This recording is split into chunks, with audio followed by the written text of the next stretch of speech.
Chair calls Kevin Hale.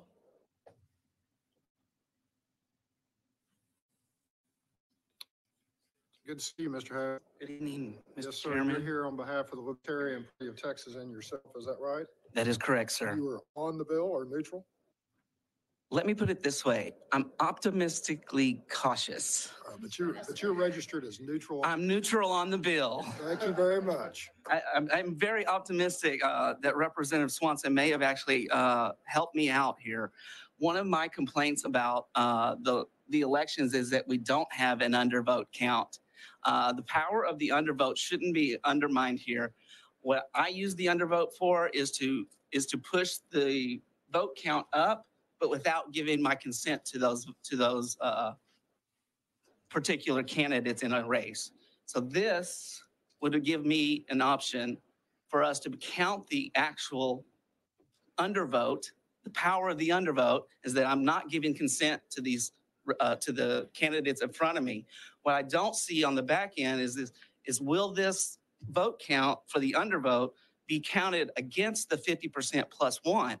I'm sure that's taking place now, right?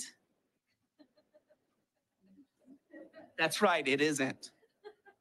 That's my problem. I do want the undervote to be counted because I think it could be used by voters as leverage to getting new candidates.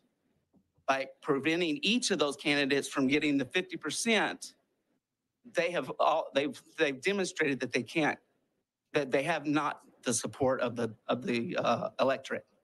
So I'm, like I said, cautiously optimistic about this because I think it's a way for us to currently count the undervote.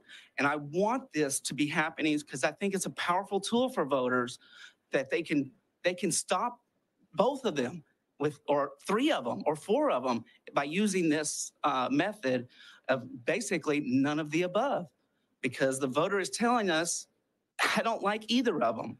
And I think that's a very strong statement that I think we should have in our ballots. And I use this all the time as a libertarian when we don't have an option in a particular race. I will undervote that race because I'm trying to push the number of voters up while not giving them my vote. Thank you very much. This is, like I said, cautiously optimistic about this. And based on your caution, you are neutral on this bill. Correct. Correct. Members, any questions? Representative Morales. All right. You just unloaded a whole new, you understand that by taking that position and then counting your vote of none of the above, or I choose not to vote. Right. You just raised everyone's budget with respect to an election. Given how much we spend on elections anyway, but for a city like Eagle Pass or Del Rio or the city of Presidio with a limited budget, you don't understand the problems that you just caused by advocating for something like that. Well, all I'm advocating for is the voter to have the choice not to be forced into voting for somebody.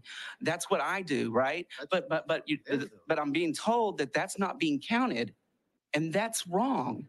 The undervote is a powerful tool of the voter, and we're not being able to use it in Texas. This would allow us to use the undervote so that we don't have to acquiesce to the candidates that are on our particular race. We wouldn't have to, under your theory and under that, if we follow that process along, we would not have to change and pass this bill at all, because just not voting for, let's say there's two candidates and not voting for either one of them, and just calculating that into account, the undercount would get us to where you want. I'm not advocating for it because it's just going to result in additional costs to these local. We're adding one line of people, giving them the right to do the undervote and show them the power of that undervote. I don't think they have the cost. If you wanted to accomplish, but it's not being counted, sir. I understand. That's the problem. The undervote is not being counted, and that's taking away my power. Mr. Hale, let's do this. Okay. Mr. Morales is going to ask you a question. Yeah. Sorry. I'm sorry. Me too. I'm sorry too. It's late. We're both tired. Yeah. Yes. I'm sorry. So, and I'm really, okay. So, okay, what's going to happen? Let's say this bill passes and you still have that additional bubble, none of the above, or I choose not to vote, and they still don't circle that bubble. They don't circle any one of the two candidates or that bubble. What then? then they've chosen not to have their vote counted in that race, right? Because they've chosen not to even administer their undervote.